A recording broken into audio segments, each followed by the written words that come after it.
एक वीडियो बनाई थी चेक रिपब्लिक से रिलेटेड। यूएई से सबसे ज्यादा वीजा जिस कंट्री ने दिए हैं, देते कैसे हैं और किन बातों का ख्याल रखना है जब का आईडी अगर 3 मंथ्स के लिए वैलिड होता है, इनको आपने अपने माइंड में रख के अप्लाई करना है। चेक रिपब्लिक का वीजा अप्लाई किया है नहीं किया।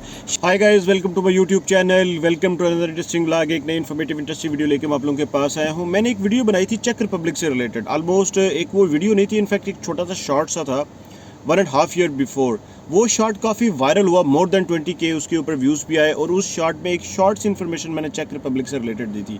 लेकिन ये वीडियो उन लोगों के लिए है जो लोग अगर मेरी ये वीडियो देख रहे हैं दुबई से तो वो प्लीज़ स्टे इन टच रहिएगा। अगर वो मेरी वीडियो देख रहे हैं सऊदी अरेबिया से, प्लीज़ स्टे इन टच रहिएगा। अगर वो वीडियो मेरी देख रहे हैं कतर से, बहरीन से, ओमान से, तो प्लीज़ ये वीडियो उन सब लोगों के लिए है अगर वो इस GCC के जोन से वीज़ा अप्लाई करना चाह रहे हैं शेंजन का, और इससे पहले उनको कोई रिजेक्शन आई है या फिर वो किसी ऐसे कंट्री को सिलेक्ट करना चाह रहे हैं जो इजी कंट्री है, जिसमें उनका जो पताका है, जिसको आईडी कहते हैं, वो वैलिड है सिर्फ 3 मंथ्स के लिए, जिसमें उनके पास सिर्फ बैंक स्टेटमेंट 3 मंथ्स की है।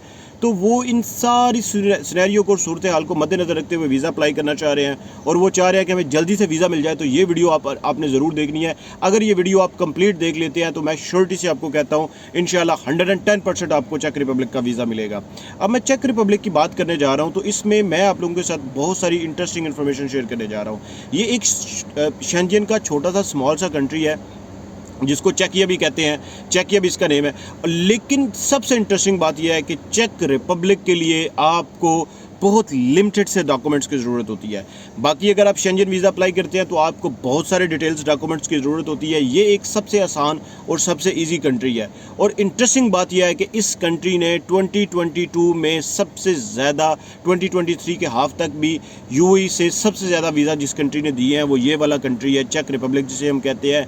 इसके बाद अगर वीज़ा दिया है तो वो जर्मनी ने दिया, स्पेन ने दिया, फिर बाकी सारे कंट्रीज़ आ जाएंगे, इवन स्विट्ज़रलैंड भी है, लेकिन चेक रिपब्लिक सबसे ज़्यादा है। जो लोग भी वीडियो पे नए हैं, चैनल पे नए हैं, मेरी आपसे रिक्वेस्ट है सर काइंडली चैनल को सब्सक्राइब कर दीजिएगा, मेरी वीडियो को लाइक भी किया करें, शेयर भी किया करें। आपकी ये छोटी सी जो आपकी एक्टिविटी होती है, शेयर करना, लाइक करना और चैनल को सब्सक्राइब करना, ये मेरे लिए एक बहुत बड़ी मोटिवेशन है और इसी तरह से मैं आप लोगों के लिए अच्छी अच्छी सी वीडियोज़ भी बनाता रहूँगा। अगर आप मुझसे कॉन्टैक्ट करना चाहते हैं, फाइल प्रेपरेशन के पॉइंट ऑफ व्यू से बातचीत करना चाहते हैं, केस डिस्कस करना चाहते हैं, मेरी इंस्टाग्राम आईडी आ रही है, मेरे इंस्टाग्राम अकाउंट को आप फॉलो कर लें। फॉलो करके आप मुझे मैसेज सेंड कीजिएगा, आपको एक व्हाट्सएप नंबर मिलेगा, वहाँ से आप अपनी अपॉइंटमेंट बुक कर सकते हैं और बाकी की बातें आप वहाँ से मेरे साथ शेयर कर सकते हैं, डिस्कस कर सकते हैं। अगर आप शॉर्ट वीडियो देखना पसंद करते हैं, मेरा टिकटॉक अकाउंट आ रहा है, आप मेरे अकाउंट को फॉलो करके रखें और मेरे साथ स्टे इन टच और अपडेटेड रहिएगा। अप टू डेट आपको करके रखूँगा शेंजन के पॉइंट ऑफ व्यू से, क्योंकि यूरोपीय यूनियन और शेंजन जोन मेरा एक फेवरेट सब्जेक्ट है जिसके ऊपर मैं हमेशा से बात करता हूँ।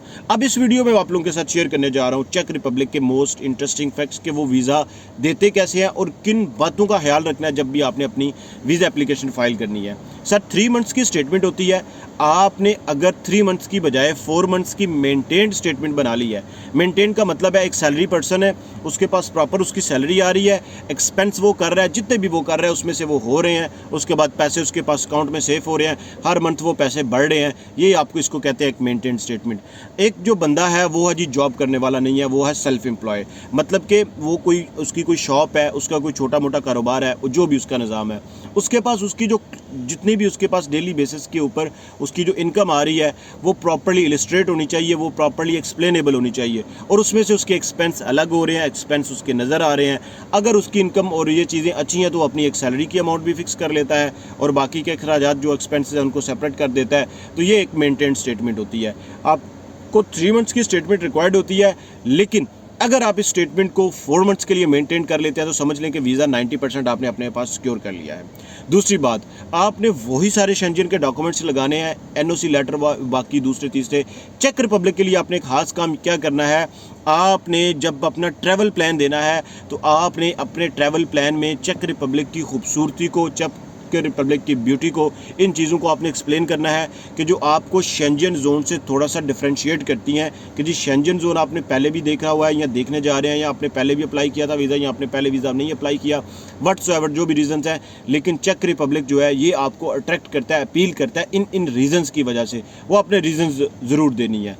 एक बड़ी इंटरेस्टिंग बात आपको बताता हूँ कि ये वो कंट्री है जिस कंट्री का वीज़ा लेना सबसे आसान इस वजह से भी है कि चेक रिपब्लिक में आपका आईडी अगर 3 मंथ्स के लिए वैलिड होता है। बहुत सारे कंट्रीज हैं कि आपकी आईडी अगर 6 मंथ्स के लिए वैलिड है, आप चूँकि रेजिडेंस हैं, आपकी आईडी अगर 6 मंथ्स के लिए वैलिड है तो आप कर सकते हैं। लेकिन चेक रिपब्लिक के लिए आपकी आईडी 3 मंथ्स के लिए वैलिड है, तो आप अप्लाई कर दें और आपको वीज़ा मिल जाता है। वीज़े मिले हैं लोगों को। एक चीज़ मैं और आपको बताता हूँ, अगर आप अप्लाई कर रहे हैं स्पेशली दुबई से और सऊदी अरेबिया से, आपने चेक रिपब्लिक की एम्बेसी में जब भी जाके अपनी फ़ाइल को लॉक करना है, या फाइल लॉक करने का मतलब है कि अपने एप्लीकेशन सबमिट करनी है, इसकी जो वीज़ा एप्लीकेशन है उसको आपने सबमिट करना है, तो आपने 1.5 मंथ पहले प्लान सबमिट करना है।